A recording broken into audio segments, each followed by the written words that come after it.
Howard. I don't have to tell you things are bad. Everybody knows things are bad. It's a depression. Everybody's out of work or scared of losing their job. The dollar buys a nickel's worth.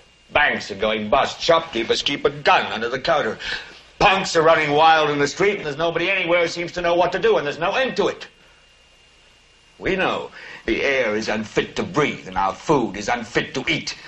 We sit watching our TVs while some local newscaster tells us that today we had 15 homicides and 63 violent crimes, as if that's the way it's supposed to be. We know things are bad, worse than bad. They're crazy. It's like everything everywhere is going crazy, so we don't go out anymore. We sit in the house, and slowly the world we're living in is getting smaller, and all we say is, please, at least leave us alone in our living rooms. Let me have my toaster and my TV and my steel-belted radios, and I won't say anything. Just leave us alone. Well, I'm not going to leave you alone. I want you to get mad. I don't want you to protest. I don't want you to riot. I don't want you to write to your congressman because I wouldn't know what to tell you to write. I don't know what to do about the depression and the inflation and the Russians and the crime in the street. All I know is that first, you've got to get mad.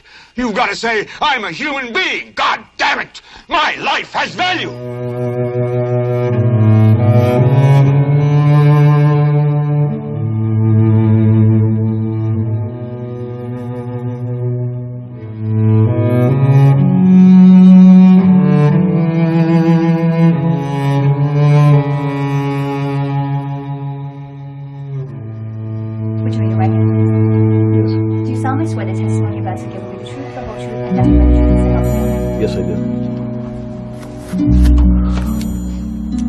Please give us your name. Jeffrey Epstein.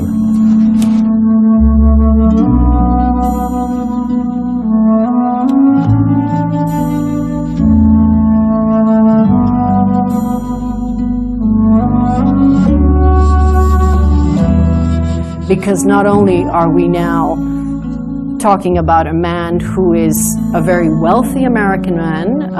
He is a hedge fund manager. He, at the time, was a well-known Wall Street financier, worth allegedly $2 billion.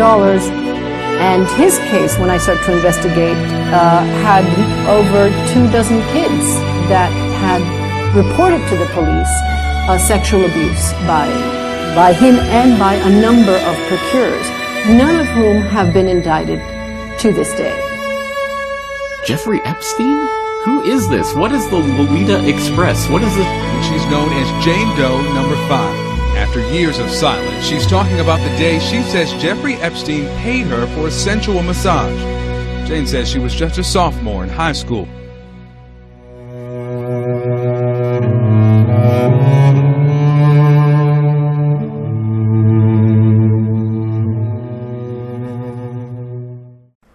Jeffrey Edward Epstein is a level 3 sex offender, billionaire, self-proclaimed founder of the Clinton Global Initiative, and international man of mystery.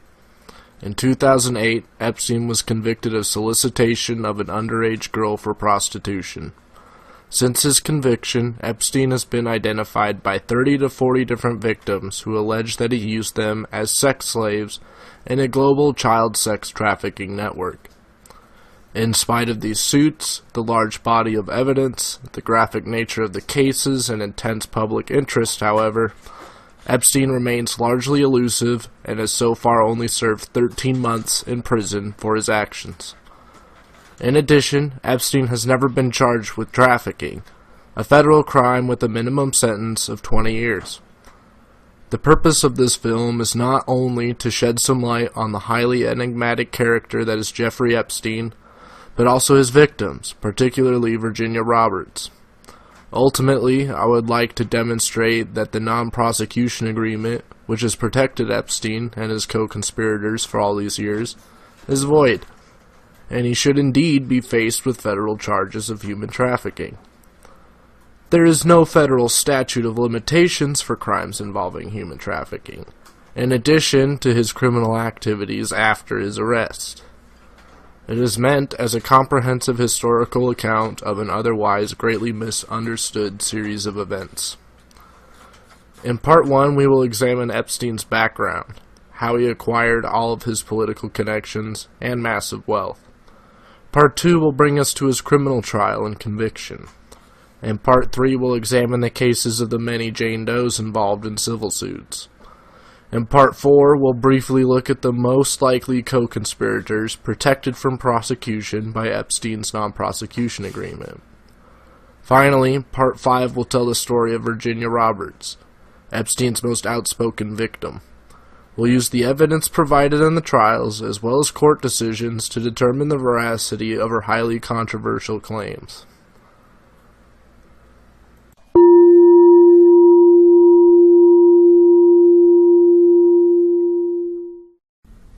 Jeffrey Edward Epstein was born in Brooklyn, New York in 1953 to a middle-class Jewish family. Although he had never earned a college degree, Epstein taught calculus and physics at the Dalton School in Manhattan from 1973 to 1975. While he was teaching, Epstein met Alan C. Greenberg, then a chairman of the investment bank Bear Stearns. By 1976, Epstein had become an options trader at Bear Stearns, and by 1980 he had become a limited partner. Epstein would abruptly leave Bear Stearns, however, and in 1982 founded a rival investment firm named J. Epstein & Company. Epstein stated that this was because he wanted to be his own boss and deal exclusively with billionaire clients. Less than a month of his leaving, however, Epstein was investigated by the SEC for his involvement in insider trading while at Bear Stearns. During this time, Epstein described himself to his associates as a, quote, bounty hunter, end quote, who was able to track and reclaim lost and stolen money for governments and wealthy individuals. Epstein's ability to turn profits through any means necessary earned him enough prestige to become a member of such organizations as the Trilateral Commission and Council on Foreign Relations. Also during this time, Epstein began developing a close relationship with Stephen Jude Hoffenberg, then head of Towers Financial Corporation and owner of the New York Post.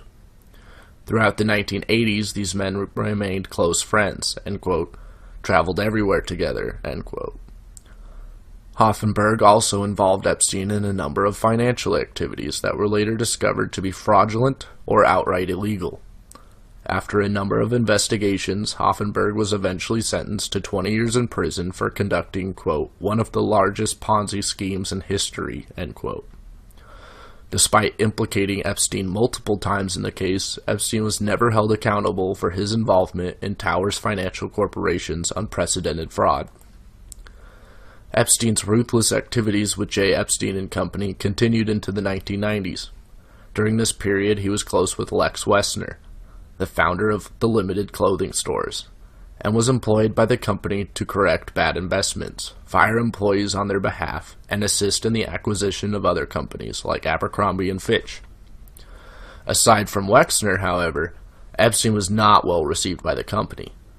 One employee at the Limited said during this time, quote, almost everyone at the Limited wondered who Epstein was. He literally came out of nowhere, end quote.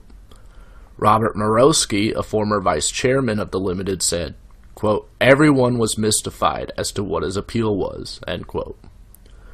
Regardless of personal opinions, he was apparently quite successful during this period with Wexner. Not only did he acquire his home in Palm Beach, Florida, that would later become the epicenter for his case, but he also purchased the, quote, largest private residence in New York, quote. During this time, he also purchased his infamous island, Little St. James, located in the U.S. Virgin Islands. This was apparently the, quote, highest-priced non-commercial real estate transaction in Virgin Islands history, end quote. Epstein also purchased his infamous Boeing 727, which was to become known as the Lolita Express. In the early 2000s, Jeffrey Epstein began to develop a relationship with Bill Clinton, immediately following his presidency. On February 9, 2002, Clinton first appears in Epstein's pilot logs as having been on the Lolita Express between Miami and New York. But he also appears at least 26 other times in the pilot's logs on trips to locations all over the world. At least one time, Clinton even flew with Epstein and Kevin Spacey, who's now embroiled in his own child sex abuse scandal. In the early 2000s, Jeffrey Epstein also became a close associate of Jean-Luc Brunel, a modeling scout who founded MC2 Models. Not only did Jean-Luc Brunel fly with Epstein to Little St. James, but Epstein also invested $1 million in 2005 to help start MC2 Models. Brunel would later be identified by Virginia Roberts as one of the individuals who provided teenage girls to Jeffrey Epstein. In addition, it was revealed in a 1988 60 Minutes special that several models claimed they were drugged and raped by Brunel himself. This brings us to 2005, when the first known police report was filed against Epstein. In March, a woman contacted Palm Beach police and alleged her 14-year-old stepdaughter, Haley Robson, had been taken to Jeffrey Epstein's mansion by an older girl and paid $300 to strip and massage him. The highly unusual trial that followed ended with Epstein's conviction and the subsequent release of information contained in this film.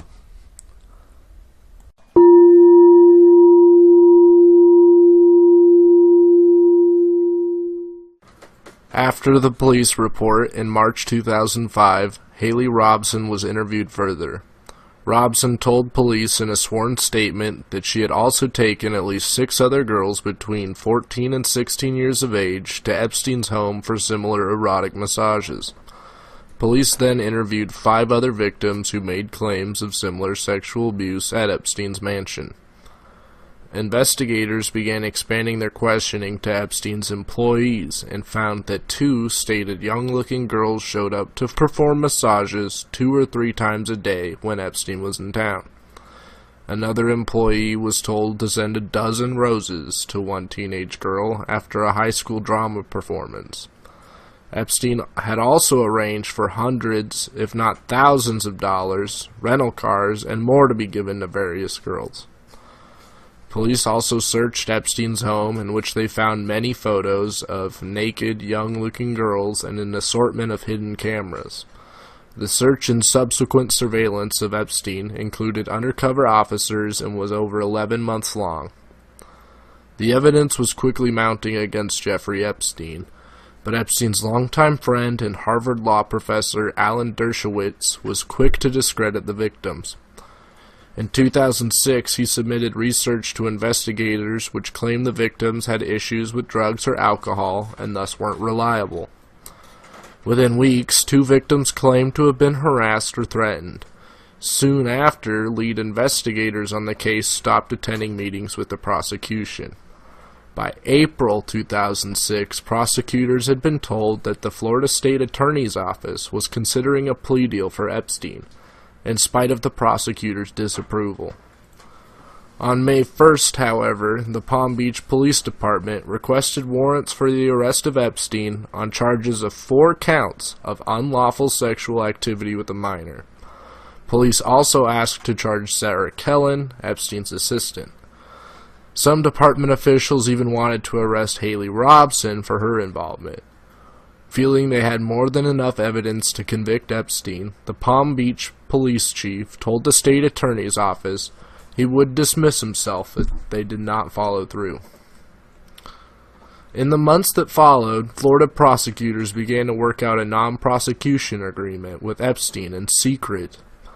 By doing this in secret, and without the knowledge or consent of the victims, these prosecutors were willfully violating the Criminal Victims' Rights Act, the CVRA.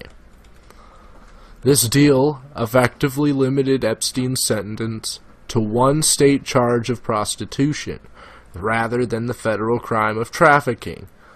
It also notably resolved co-conspirators from criminal liability. Texas attorney Michael Lowe describes the non-prosecution agreement as such. The NPA is very strange, mostly due to the government's grant of immunity to unknown and uncharged co-conspirators. This is unenforceable and borderline unethical. No lawyer can bargain on behalf of a client for whom he does not represent.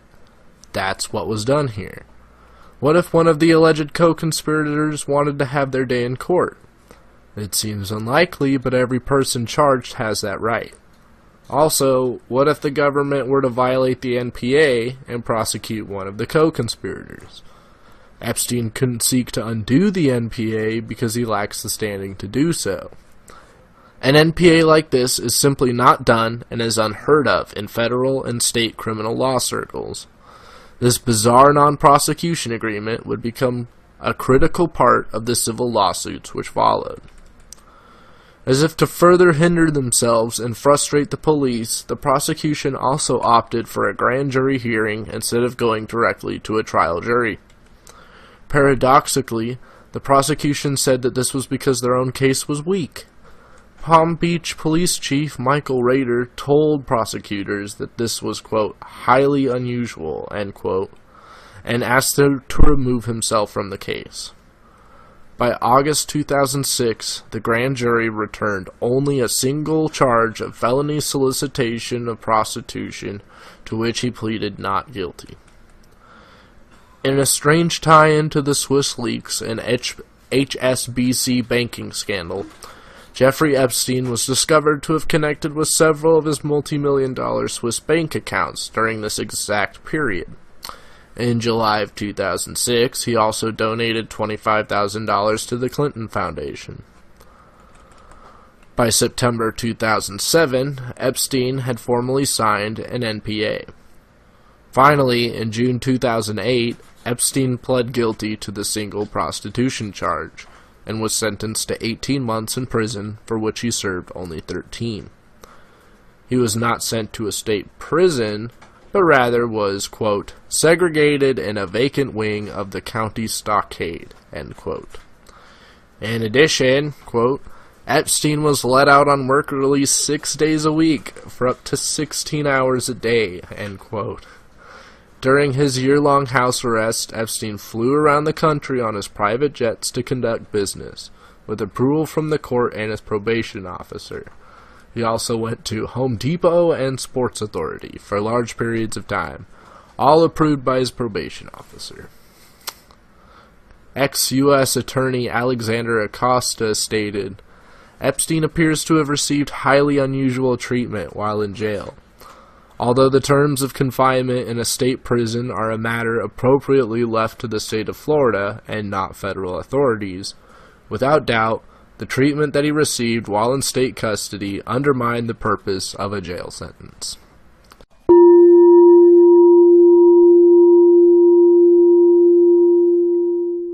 Epstein is now out of prison. His legal troubles are far from over. Yes, several of his alleged victims are now suing. I sat down with one woman who says she was hired to massage Jeffrey Epstein as a teenager, but she says it turned into much more. I felt disgusting. I wanted to go take a shower. I felt violated. This woman says Jeffrey Epstein ruined her life. He's done something really bad in my mind mentally where I now have to seek help. She asks that we disguise her voice and not show her face. In a $50 million lawsuit, she's known as Jane Doe number 5. After years of silence, she's talking about the day she says Jeffrey Epstein paid her for a sensual massage. Jane says she was just a sophomore in high school, just 15 or 16 years old, when someone at her school told her how she could make some quick cash. If you go to this guy's house for $200 and give him a massage for $200, basically it's an in and out thing. It's a massage, nothing bad about it. Jane says she and a girl her age took a taxi to Epstein's house on Palm Beach. Jane says an assistant paid the driver and took them into an upstairs room. It had a massage table and a shower. And that's when Jane says Epstein walked in, completely naked. He jumped in the shower and told me to remove my clothes down to my bra and my panties. We both were looking at each other like, what are we going to do now? Jane says they were scared and they did as they were told. After the shower, Jane says Epstein wrapped himself in a towel stretched across the massage table face down. And Jane says she massaged his legs and her friend massaged his back. He flipped over and his towel was gone. And my heart sank. I got really disturbed and nervous. He basically was, touching himself and touching my friend and trying to touch me. He also had, sex toys stored away. There were sex toys there? Yes. Did he take some of them out? Yes. The entire time, Jane says Epstein talked sexually and repeated the same phrase over and over. Just let it go. Just let it go. Just let it happen. After the alleged massage, Jane says she and her friend were paid $200 each, then put into a taxi and sent away.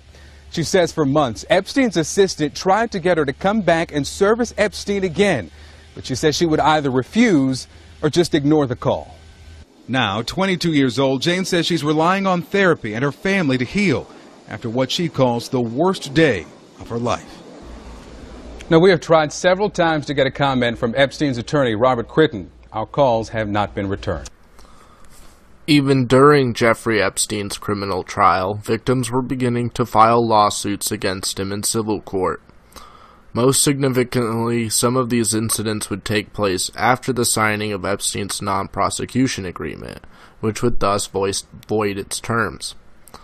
To date, there are around 40 known alleged cases of abuse against Epstein, with many likely more unknown victims. The victims were typically under the age of 18, with the youngest being 12. They were most often chosen for their age and low economic status. What's particularly remarkable to investigators is that nearly all of these victims have a similar story or sequence of events which led them to Jeffrey Epstein. Oftentimes, girls would be approached by other victims or Epstein's assistants and told they could make money by massaging an older man. Virginia Roberts, for instance, was approached by Ghislaine Maxwell while she worked at Donald Trump's Mar-a-Lago club in Palm Beach.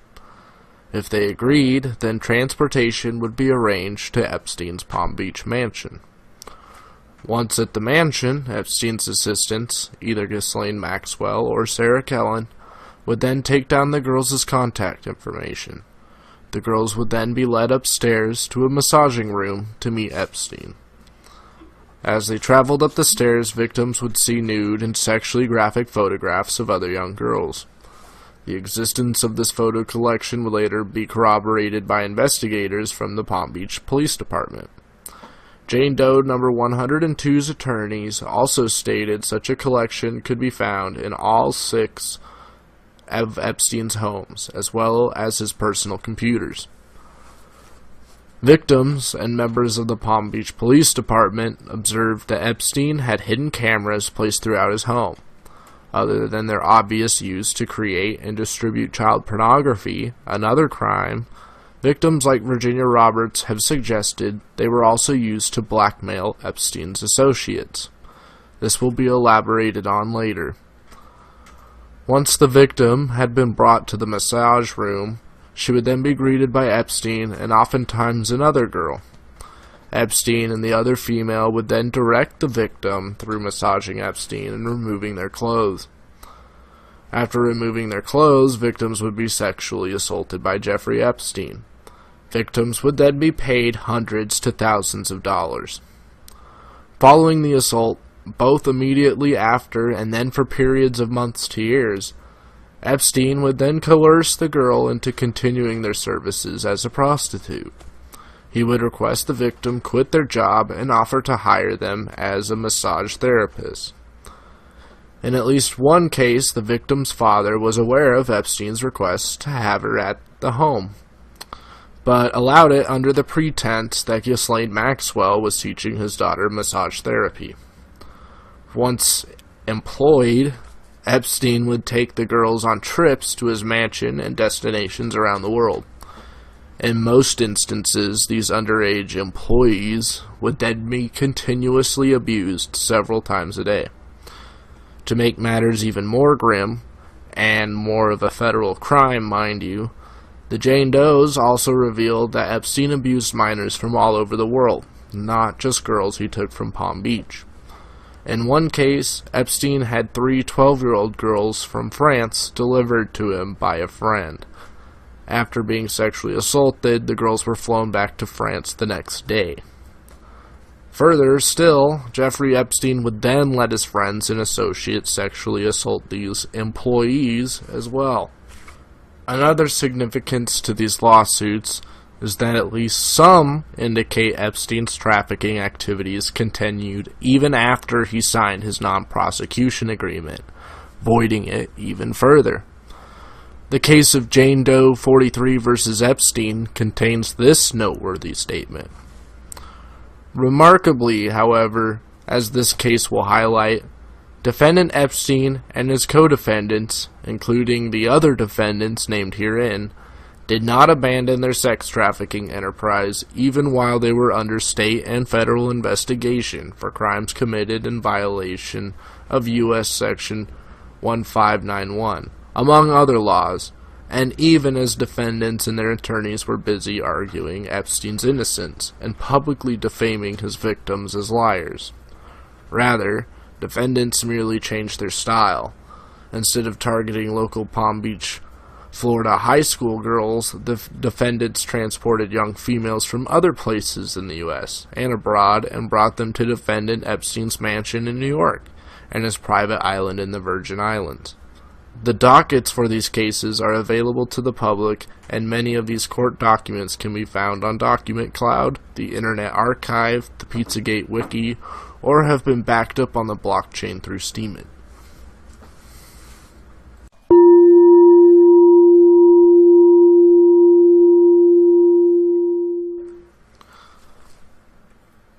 Victims commonly claim that many of Epstein's assistants, employees, and pilots were aware of the abuse and cooperated with Epstein to hide this behavior from the police.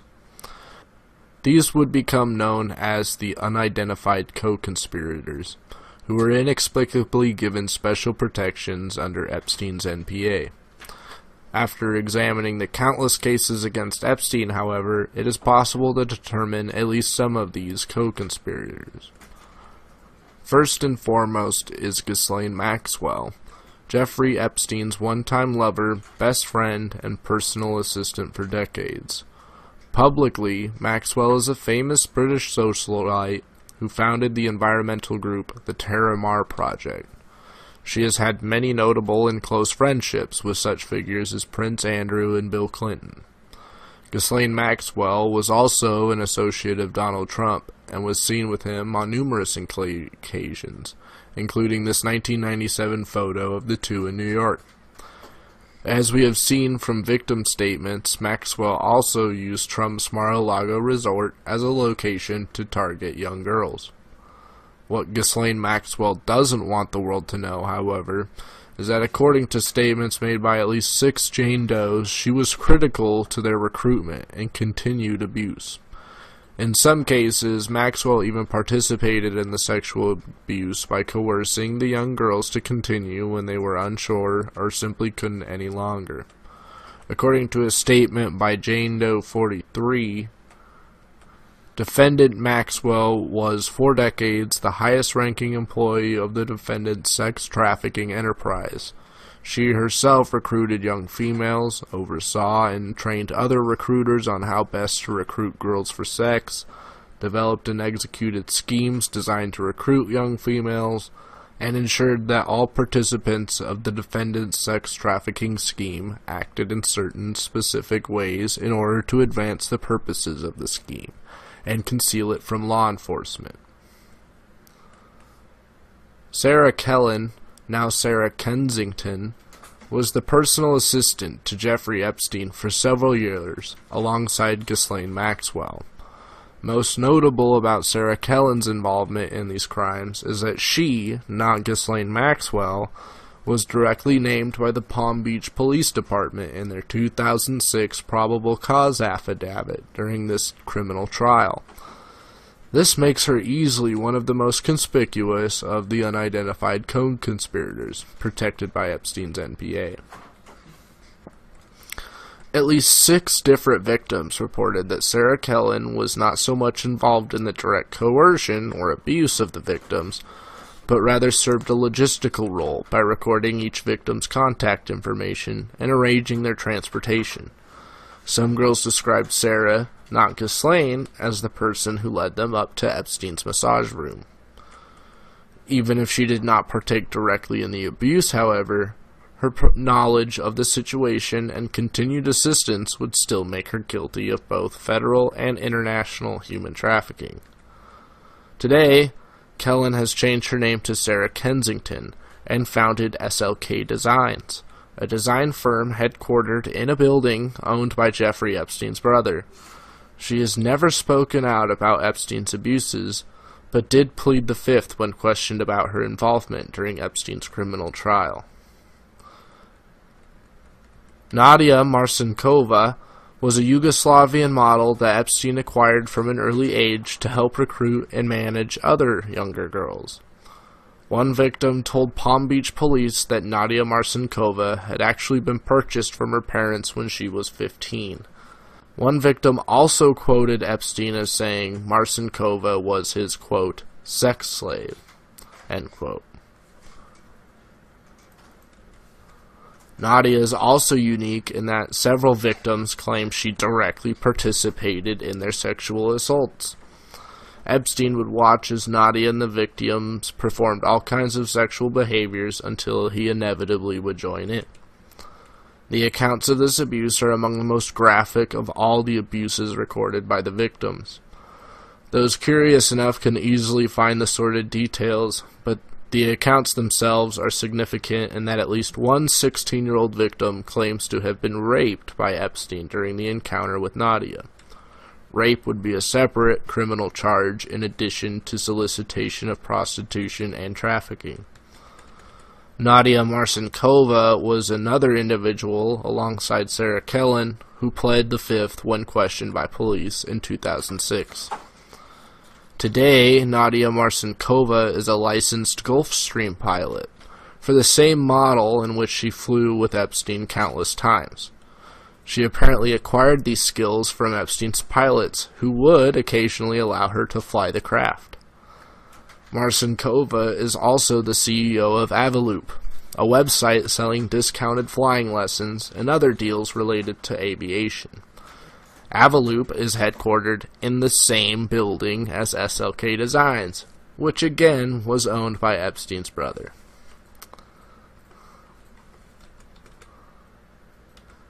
Adriana Ross is a model who was brought from her home in Poland to work in Epstein's mansion in 2002 when she was 17. Although she was a key witness in Epstein's trafficking enterprise, as well as possibly being a victim herself, she invoked the Fifth Amendment when questioned by authorities, just as Nadia Marcinkova and Sarah Kellen did. Leslie Groff is named in a number of lawsuits surrounding Jeffrey Epstein, including Jane Doe No. 43's suit against Epstein, Maxwell, Kellen, and Marcinkova. She is described by victims as an enforcer with a role similar to that of Sarah Kellen. Defendant Groff coordinated schedules between defendant Epstein and various young females used for sex, made travel arrangements for the girls, tended to their living needs, and communicated with them in order to maintain their compliance with the rules of behavior imposed upon them by the enterprise. Groff was so important to the enterprise, in fact, that in 2005, the New York Times reported Epstein bought her a Mercedes-Benz E320 and a full-time nanny so that she could continue her work as his assistant when she became pregnant. To this day, she continues to work as an executive assistant to Darren K. Indyke, a New York attorney that has represented Epstein and his companies. Alan Dershowitz, a former member of the O.J. Simpson defense team, also defended Jeffrey Epstein during his criminal trial in Palm Beach. The two had been friends for many years, and in fact, Dershowitz had his own room in Epstein's New York home. Dershowitz almost immediately tried to discredit all of Jeffrey Epstein's victims. Dershowitz would make daily appearances on mainstream news programs like Nancy Grace, claiming the case and subsequent suits were entirely false. Dershowitz also presented research to investigators that he obtained through the victims' social media accounts, which suggested some of them had used marijuana and alcohol. Despite his efforts, however, Epstein still eventually pled guilty to at least one charge. Not long after the criminal case had ended, Virginia Roberts came forward with claims that Dershowitz had been one of the individuals she was lent to by Epstein. In response, Dershowitz attempted to get Roberts' attorneys disbarred for misconduct and claimed she was guilty of perjury. The attorneys then sued Dershowitz for defamation, The cases were ultimately settled in 2016, but it did reveal some inconsistencies and anomalies in Dershowitz's testimony. For instance, Dershowitz had told the New York Daily News on January 21st, 2015 that, quote, "I never got a massage from anybody. It's made up out of whole cloth," end quote. The very next day, he informed a local news station that, quote, "I kept my underwear on during the massage," end quote, and that, "I've always acknowledged I had one massage. I said that from day one." As a side note, the phrase "made up out of whole cloth" was used by Dershowitz repeatedly during the defamation lawsuit. It should also be noted that attorney and legal expert Tamara Tabo points out that despite claiming to have never met Virginia Roberts at all, Dershowitz had indeed received a massage while at Jeffrey Epstein's home in New York during one of Roberts' visits. In Dershowitz's deposition, he also made the ironically baseless claim that Roberts' attorneys were part of a billion-dollar extortion scheme against Leslie Wexner. Although it is difficult to determine if Dershowitz truly had a direct role in the abuse of Epstein's victims, his conflict of interest in the case and inconsistent statements to the press and lawyers cast a shadow of doubt on his intentions and credibility. Jean-Luc Brunel, the longtime friend of Jeffrey Epstein, has been named by some victims as an individual who also procured and assaulted underage girls with Epstein. Jane Doe number 3, later found to be Virginia Roberts, stated Brunel worked with Epstein in the international transportation of minors. Brunel would lure young girls in with offers to become models. These are not the first claims of sexual abuse and exploitation of models by Jean-Luc Brunel. A now lost 1988 60 Minutes special featured a story in which several women claimed to have been drugged and raped by Brunel himself. In a strange turn of events, however, Brunel sued his friend Epstein in 2015, stating that the case had cost his modeling agency millions. In this suit, oddly enough, he implicates Epstein in the sexual assault of multiple underage girls. Brunel also implicated the both of them in a plot with Epstein to dodge making a federal deposition during the criminal trial. Perhaps there's been a change of heart? One of the more significant witnesses to these cases has been Alfredo Rodriguez. Rodriguez was Jeffrey Epstein's personal butler during the period in which he trafficked underage girls.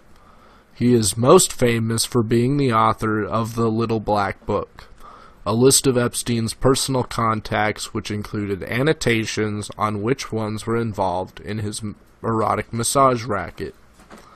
Rodriguez had maintained this contact book in the event that he would ever need to use the information against Epstein to protect himself. On June 18, 2010, Alfredo Rodriguez was sentenced to 18 months for obstruction of justice when it was discovered that he had withheld the book from police in the earlier criminal trial. Rodriguez was actually trying to sell the book to one of the witnesses for $50,000 when they informed the FBI in 2009. This led to a subsequent undercover investigation, which then led to his arrest and sentencing. The Little Black Book has since been published online, and annotations on those involved in the erotic massage trade, including dozens of massage parlors, and also including such names as Donald Trump, former New Mexico Governors Bruce King and Bill Richardson, Jean-Luc Brunel, nephew of George Soros, Peter Soros, Leslie Wexner, Courtney Love, and former Miss Sweden Eva Anderson Dubon. Ghislaine Maxwell, Sarah Kellen, and Alan Dershowitz were also included in the group of circled contacts.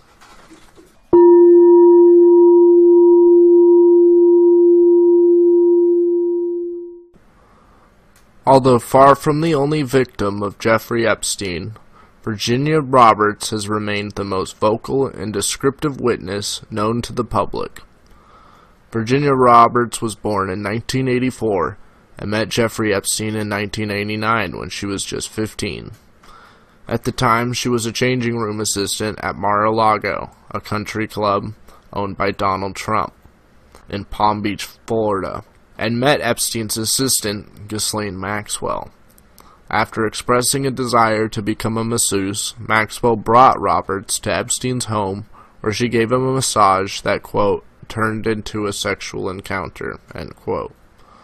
The following is taken from Roberts' account submitted to the court on December 30th, 2014, in which she is known as Jane Doe No. 3.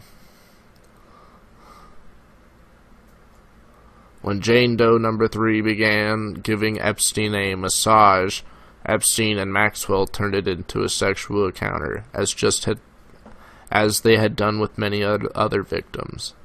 Epstein then became enamored with Jane Doe No. 3, and with the assistance of Maxwell, converted her into what is commonly referred to as a sex slave. Epstein kept Jane Doe No. 3 as his sex slave from about 1999 through 2002, where she managed to escape to a foreign country and hide out from Epstein and his co-conspirators for years. From 1999 through 2002, Epstein frequently sexually abused Jane Doe No. 3, not only in West Palm Beach, but also in New York, New Mexico, the U.S. Virgin Islands, in international airspace on his Epstein's private planes, and elsewhere. Epstein also sexually trafficked the then minor Jane Doe, making her available for sex to politically connected and financially powerful people. Epstein's purposes in lending Jane Doe, along with other young girls, to such powerful people was to ingratiate himself with them for business, personal, political, and financial gain, as well as to obtain potential blackmail information. Virginia's deposition goes on to name a list of people she was lent to in this manner, including Alan Dershowitz, Ghislaine Maxwell, Prince Andrew, Duke of York, and Jean-Luc Brunel, as well as many other powerful men, including numerous prominent American politicians, powerful business executives, foreign presidents, a well-known prime minister, and other world leaders. Epstein required Jane Doe No. 3 to describe the events that she had with these men so that he could potentially blackmail them. Roberts has been intensely scrutinized and criticized since these claims were made public. While her accounts are indeed graphic and difficult for many to understand, however, they remain consistent and can be supported by other witnesses and evidence. One of the most bizarre parts of the story is ironically one of the easiest to prove circumstantially. This peculiar photo from 2001 clearly depicts Prince Andrew holding Virginia Roberts, then a 17-year-old high school student in Palm Beach, with Ghislaine Maxwell in the background. In addition to the corroborating testimonies of Jane Doe's 1, 2, and 4, pilot logs given to the court by Jeffrey Epstein's pilot, Dave Rogers, can also independently verify much of Virginia's testimony about this time period. Virginia Roberts first appears with her full name in the pilot's logs on January 2001 on a trip to the Virgin Islands. At this time, Roberts would have been 16 years old. It's interesting to note, however, that Virginia also flew with Epstein and Ghislaine Maxwell to the Virgin Islands on November 14th and December 14th in 2000, following the same general pattern of flights from Palm Beach. During this period, Roberts would also be flown to France, Morocco, Britain, and Grenada. When Roberts turned 19, she met a man in Thailand that she quickly married. She fled her life with Jeffrey Epstein, but her troubles with him were just beginning. Roberts, now Joffrey, wouldn't return to the U.S. until she started joining suits as Jane Doe number 3. Alan Dershowitz and Ghislaine Maxwell tried to discredit this testimony, but recently a lawsuit was settled in Roberts' favor against Maxwell for defamation. Dershowitz continues to threaten a suit of his own, but is yet to do so. To this day, Roberts Joffrey is continuing to fight the United States government in an almost decade-long lawsuit asserting that the Criminal Victims' Rights Act was violated by Epstein's non-prosecution agreement.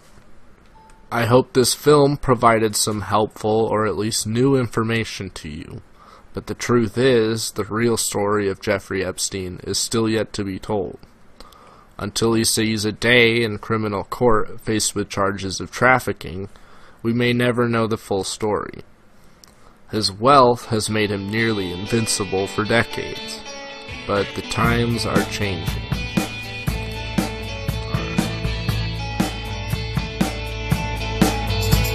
Jenny,